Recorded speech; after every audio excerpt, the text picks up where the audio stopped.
What's up, everybody? It's your boy Rashad Buie. Consider hitting that like and subscribe button as I upload videos on a weekly basis covering the hottest topics in sports, especially if it is OU related. This is Ballin' with Buie.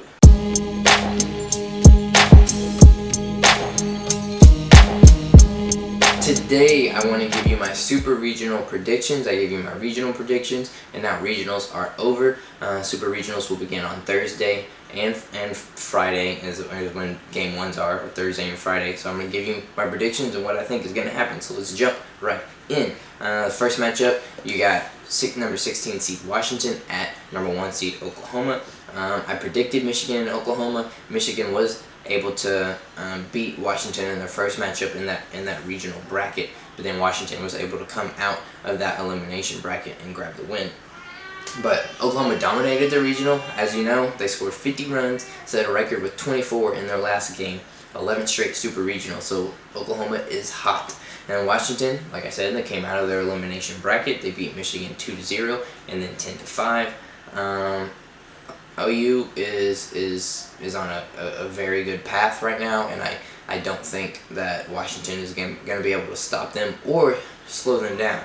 I think the trend is going to continue. So I got OU advancing easy. They win the series 2-0. And if you don't know, Super Regional, it's a best of 3. Regional is a double elimination, but Super Regional is a double elimination in a sense, but there's no loser brackets. You just play the same team. It's a series, 3-game series with this team. So, with that being said, I have OU advancing 2-0 without dropping a game. Moving on down, James Madison at number 8 seed Missouri. I predicted Tennessee and Missouri. That didn't happen. Missouri went 3-0 in the regionals. They had a scoring margin of 17-0. They didn't allow a single run. James Madison was able to upset the team that I thought was going to be in there, Tennessee, 3-1, and then they ended up going 3-0 in the Knoxville regional. I think this is going to be a very good series. I think this is going to be one of the better series. I don't know if it'll play out that way, but I'm thinking that this is going to be a good matchup for JMU. I think Missouri is good, but I don't think that they're elite, so I think JMU matches up very well. But I still have Missouri advancing 2-1. I think it will go to that third game, but I have it Missouri advancing 2-1. Moving on, we got number 12 seed Texas at number 5 seed Oklahoma State. Excuse me. I predicted this. I predicted Texas, Oklahoma State, and things played out kind of exactly how I thought they would. I thought Oklahoma State was going to run through the regional, and they did. They dominated the regional with a scoring margin 29-5. I expected nothing less from them. And then I predicted Texas would advance, but that they needed to beware of Oregon, that they might struggle with them, and they did. Texas was struggled with Oregon, or struggled. They were pushed by Oregon, and it ended up going to that if necessary game where Texas was able to pull it out 1-0. But between OSU and Texas, Texas has struggled against Oklahoma State all year. OSU swept that series 4-0. I think Texas will battle, but OSU will prevail because in that last game it ended up going to extra innings, and Texas made an error where OSU was able to win. But I think that Texas is going to show up ready to play. It's an NCAA tournament, so it's win or go home. And I think Texas will push them to a Game 3, but ultimately I think OSU will advance 2-1 to advance to the College World Series, which they haven't done in a while. Next game, on the left side, these first 3 games have all been on the left side of the bracket. So I'm doing the left side, then I'll jump to the right side. And this is the last game on the left side of the bracket, last Super Regional. But it's Georgia at number 4 Florida. I predicted Georgia at Florida. It's exactly what I thought would happen. Florida had no trouble in their regional, which I didn't expect them to. There weren't really any tough matchups for them in there. They didn't allow a run. They scored 19 runs, so another great scoring margin. Georgia ended up going 3-0, and they won 2 hard-fought games against Duke, who was the national seed in that regional, even though Georgia was hosting in Athens. But they were able to beat Duke 1-0 in that first matchup, and then Duke was able to come out of the elimination bracket for his second matchup, and it was a back and forth game. It was probably the best college softball game that I've watched all year. Was the Duke and Georgia game the second time around. But it was a back and forth game, and Georgia was able to come out with the victory 10-9 to set up a matchup with the Florida Gators.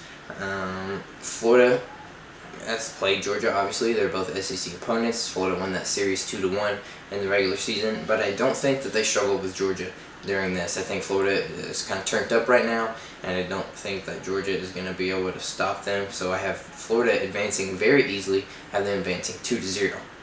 So on the left side of the bracket, the teams I have advancing to the College World Series: number 1 Oklahoma, number 8 Missouri, number 5 Oklahoma State, and number 4 Florida. Now that's the left side, so let's jump to the right side real quick. First matchup, number 14 seed Kentucky at number 3 seed Alabama. This is what I predicted. I thought this would happen, even though it happened in a different way than I thought. So let's talk about that. Alabama advanced easily, shutting out all of their opponents. They didn't struggle whatsoever, which I expected them to dominate. They're a very good team.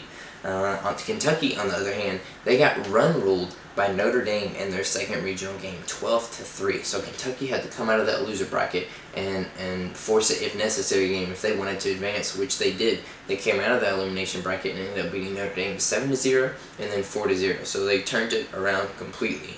But just looking at this matchup, and again, 2 SEC opponents, they met the regular season. Alabama won the series 3-1.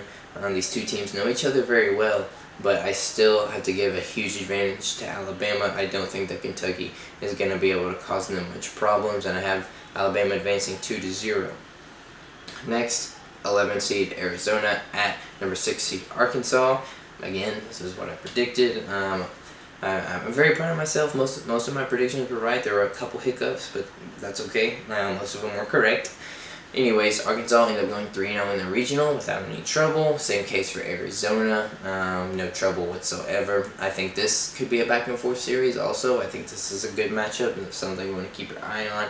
I give a slight edge to Arkansas, so I have them advancing, but I do have it going to a Game 3. I think Arkansas will advance 2-1.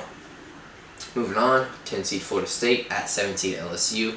I was really disappointed that this prediction did not pan out. I had Louisiana, not Louisiana State. I had Louisiana at Florida State, but that didn't happen. But LSU was pushed by Louisiana to a winner-take-all game, but LSU was able to pull through, LSU was able to pull through. Excuse me. I thought Louisiana was going to be able to pull off that upset. I was hoping they would, because that would have pretty much given me every prediction correct. But LSU pulled it out. Florida State cruised through all their regional games. They didn't drop a game. They didn't produce many runs either. Florida State kind of struggled to put runs across the board.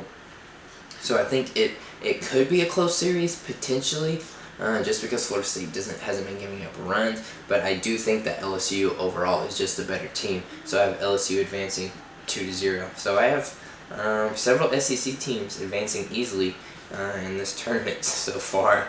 So it's looking like there's going to be a lot of SEC teams in the College World Series. We'll see. Last game on the right side of the bracket, Virginia Tech at 2 UCLA. I predicted Arizona State at UCLA, but Arizona State got absolutely dominated in their own regional.